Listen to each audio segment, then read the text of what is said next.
So yun, another day, another sale. Kasama natin si Boss Wednesday. Ang daming abs. Sir, anong pangalan mo, sir? Paulo, sir. Kasama natin si Sir Paulo, taga Poblacion, Florida Blanca. So, tinignan niya yung unit natin.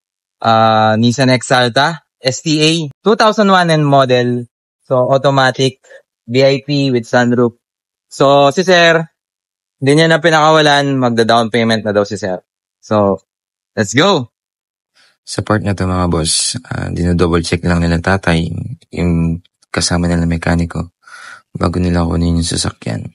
So, binigyan natin sila ng sapat na time para 360 yung buong sasakyan. Si Sir, tumatawad ng 80. Kasama po yung C28 natin na brand new. Luging-lugi! Kahit tumawag ka pa abogado mo, Sir. Ito po yung tinatawad ni Sir. Yung C28 natin na 14s na brand new. So, sabi ko kay Sir, kunin niya ng 90, ibibigay ko yung mga brand new mags. Ang gusto Sir, 85. Parang binili niya na ng 5K yung natin. Parang binili niya na ng 5K yung C28 natin. Ha? Hindi mo na kumanin yung mat.